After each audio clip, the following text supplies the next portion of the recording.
अंबेडकर नगर चुनाव करीब आने से सियासत गर्म हो गई है। बहुजन समाज पार्टी की प्रत्याशी शबाना खातून के पति सैयद गौस अशरफ ने प्रेस कॉन्फ्रेंस करके बताया कि मेरे ऊपर जो भी निराधार आरोप लगाया जा रहा है वो पूरी तरह से गलत है। गौस अशरफ ने कहा कि जब सियासत का बाजार गर्म होता है तो बहुत से आरोप प्रत्यारोप लगते रहते हैं जो कि पूरी तरह से भ्रमित करने वाले लोग होते हैं। आरोप वही लोग लगाते हैं जिनकी ज़मीनी हकीकत कुछ नहीं होती है या ख़त्म हो जाती है। बात करते हुए कहा कि हमारे बीच जो विपक्षी पार्टियां हैं उनके पास कोई मुद्दा नहीं बचा है जिसको लेके जनता के बीच जाएंगे। आज मैं ये कह रहा हूं कि बहुजन समाज पार्टी की 278 टांडा विधानसभा की प्रत्याशी शबाना खातून की जीत की तरफ बढ़ रही हैं और कहा कि पूरी तरह से बुनकर नगरी में बुनकर भाइयों का सहयोग और साथ मिल रहा है। इसी बीच कहा कि अगर शबाना खातून एक बार विधायक हो गई तो टांडा की जनता उनके कामों से खुश होकर बार बार उन्हें विधायक बनाएगी।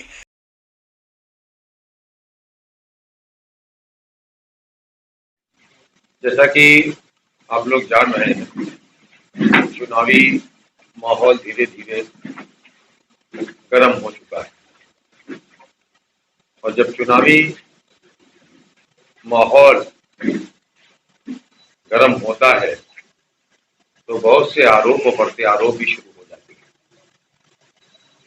और ये कार्य वो भी लोग करते हैं जिनकी जमीनी हकीकत खत्म होने लगती है। मैं देख रहा हूं कि हमारे जो विपक्षी पार्टियां हैं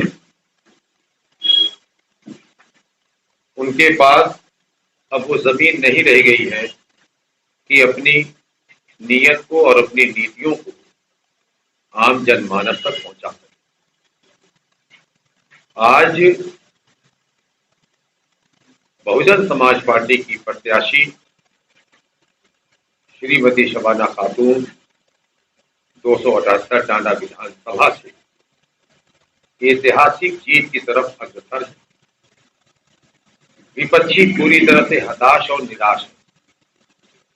अपनी उसी हताशा और निराशा को ध्यान में रखते हुए उन्होंने किचौछा नगर पंचायत के कुछ हमारे जो धुर विरोधी रहे हैं पिछले 10, 12, 15 साल के, वो विरोधी हमारे हैं कि जब हम प्रथम चुनाव लड़े थे निर्दल के रूप में तो हमारे विरोध में उन्होंने भाजपा को सपोर्ट किया। उनका संबंध मुस्लिम समाज से ही। और जब हम दूसरे चुनाव में आए तो उन्होंने समाजवादी पार्टी का समर्थन किया। जब हम तीसरे चुनाव में आए तो वो लोग बसपा की तरफ चले गए और जब हम 2017 के चुनाव में आए तो वो कांग्रेस की तरफ चले गए। यानी कि किचौछा का जो आम जनमानस है वो उनको बार बार अपने मतों के माध्यम से दलील करता रहा है, मगर जो दलील होता है वो अपनी दलालत को हमेशा जताता रहता है। हकीकत ये है कि उनकी वो वक्त नहीं है कि वो उनकी बातों का जवाब, मगर टांडा से हाशमी एक्सप्रेस के लिए अदनान अहमद की रिपोर्ट।